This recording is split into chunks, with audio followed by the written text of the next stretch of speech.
Hello guys and welcome back to my channel. As you may already notice from the video title, today I'm gonna talk and dive into this new remote from Jumper, which is called T16. As a quick info, this radio took its design cues from Futaba and runs a fork of OpenTX inside. Most definitely you found a lot of infos already on the internet, especially from Joshua or other YouTubers that already reviewed this remote.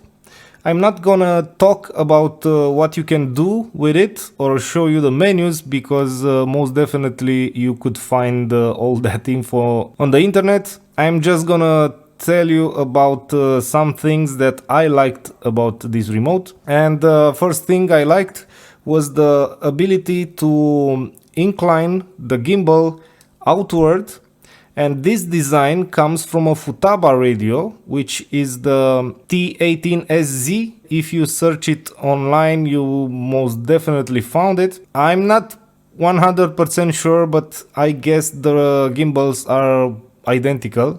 If we power it up, we would see the Welcome to Jumper T16 splash screen with Jumper TX, and of course this beautiful color LCD, which is indeed a marvel to look at, especially when you are used to that monochrome Taranis X9D screen. I set it up to shut off the LCD backlight after 15 seconds, and it will come back on only when I'm moving the menu keys, like for example the wheel.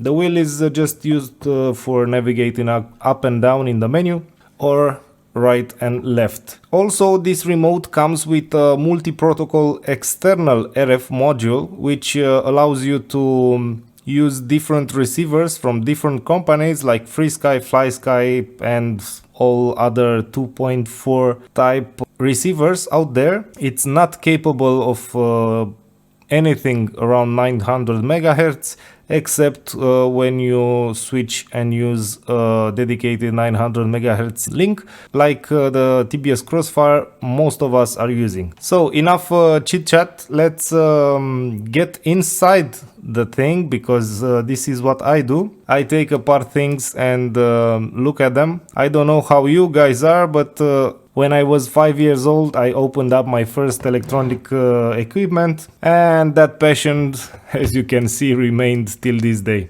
As you can see, we have here 1, 2, 3, 4 screws I already took apart, and we have 2 more screws to be able to remove the back panel of the case. But until then, I will take out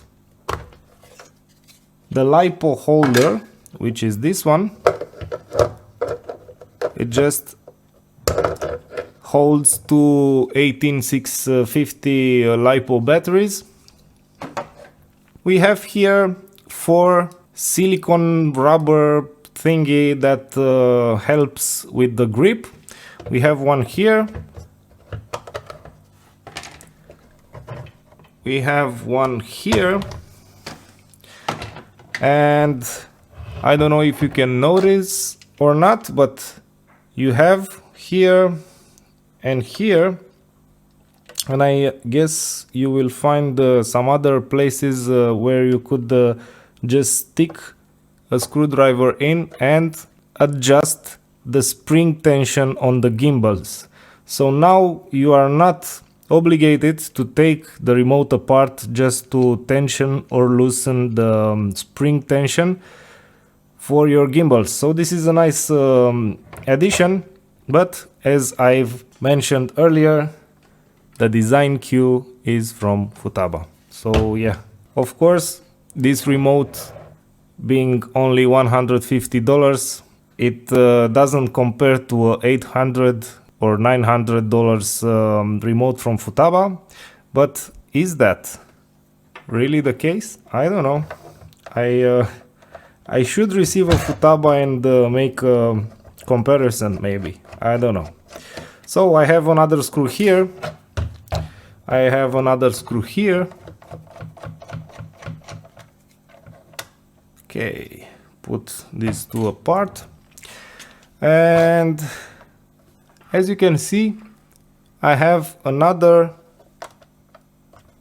pad here, similar with the ones on the back, but these two are on the lateral sides. And now we should be able to lift the case out, if we are lucky.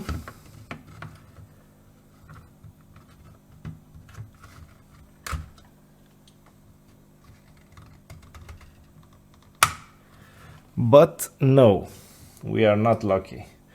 We need to unscrew a couple more things here. I will try not to take them apart completely. So yeah, we're in like Flynn. Very interesting thing. I don't know if you can notice this round thing on the back case. I don't know, from my experience this looks like a speaker enclosure, but we have no speaker here. A nice mod for the future. A big ass speaker for playing music while ripping your quads out. Okay, nothing too fancy on the back case, just plastic, decent quality mold. These are the guts of the new Jumper T16 remote control, and I like what I see. Everything is thought out and laid pretty clean. The PCBs at first glance look very well designed and manufactured. And as you can see, compared to Tyrannis, where wires are soldered directly on the switches pins, Jumper went overboard, at least this is what I think, and used PCBs that attach to the pins of the switches and the pots. And on that PCB we can see a connector, and we have some ribbon cables that connect all the switches and pots, USB trainer port to this intermediary board we see in the middle. Of course, this is the main board. From the looks of it, this is the MCU, and it's a big ass MCU. Nothing compared to what's inside the X90, but that's obvious because this design is way newer than the X90. On the middle here we can see an internal module unpopulated, and also on this PCB we can see the external module pins. So it turned out that my recording stopped for a minute there, me talking like crazy, not recording, but hey, you didn't miss anything too important.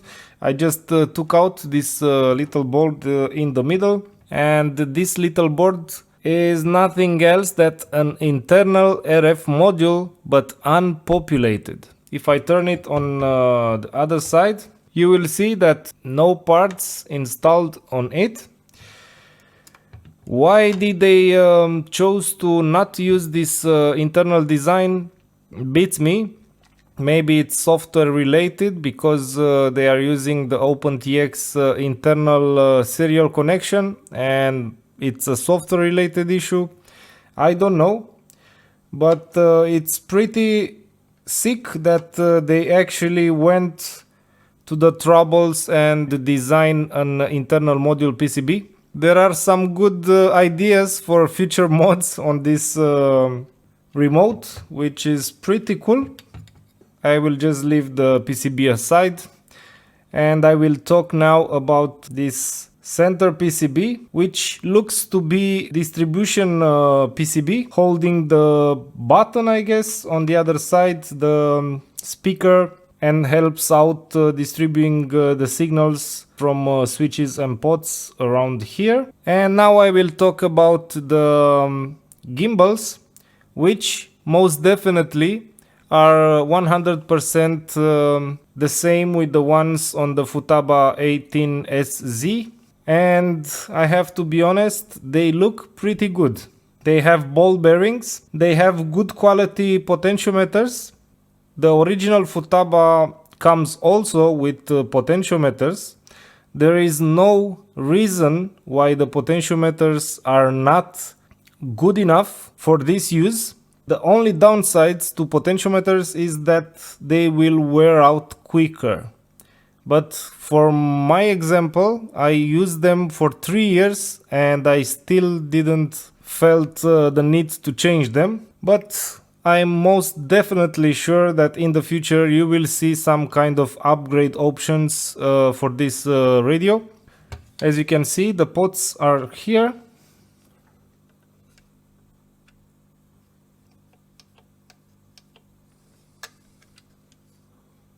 And one on the other side.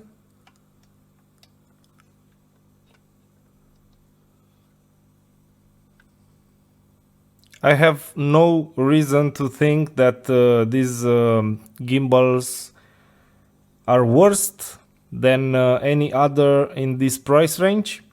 Maybe these are better because the design came from the Futaba ones, and Futaba is recognized as one of the greatest companies in this area. If we go down a little, we see the main board, under which there is that gorgeous LCD screen. If we look at the PCB, we can see here the power section, and this one is the speaker amplifier. Here we see the MCU with some flash IC and a lithium cell battery for storing time or something like that. Also here we see the only thing that I dislike about the interior of this remote: the PCB with the battery connection and SD card connection, and it's just flapping around here, as you can see. But indeed it's held only on these plastic slots here, and when you place the back cover, there are some special slots inside the back cover that will center the PCB and hold it in place. But it will work no matter, I'm just picky right now. Here we have the vibration motor, which does a very good job. We have PCBs for the buttons and wheel, and that's it. Nothing too fancy about it. And to offer you a bonus, this is the RF module, the multi-protocol RF module, that's in a case and plugs in the back. If you take a closer look, you will find out that the exact same parts found on this multi-protocol module are the ones that are missing from our inside PCB. As you can see, this blue RF PCB on the top module fits perfectly on the footprint on the inside PCB. We could see some interesting mods in the future, but I have to add, I was expecting less from the insides of this remote. I was a bit suspicious, and that's to be expected from a $150 piece of gear. The Taranis X9D is getting a serious competitor on this market, especially that the X9D is getting old and people have to replace their remote.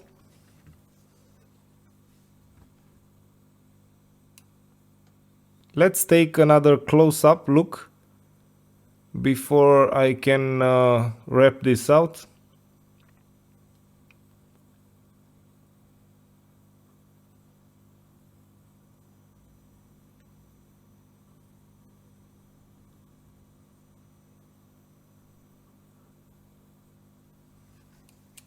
And now the conclusion, so to speak.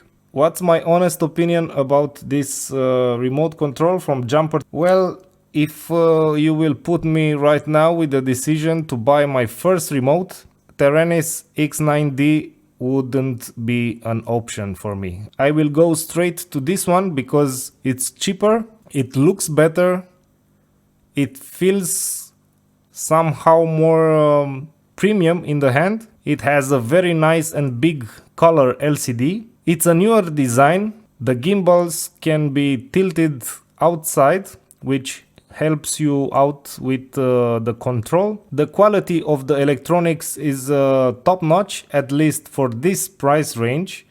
I don't think you could get more quality at this price. It's a very good remote. If you are in the market to buy one, don't hesitate to take it because you will not be disappointed. I hope I expressed myself pretty clearly and for everybody to understand what I wanted to say. Thank you guys for watching this. I hope this opened up your eyes more on this remote and you learn a thing or two. If you have any questions, please leave them in the comments section. And of course, if you enjoyed this video, don't forget to press that subscribe button and receive notifications for future videos. Thank you very much again. So till the next time, bye.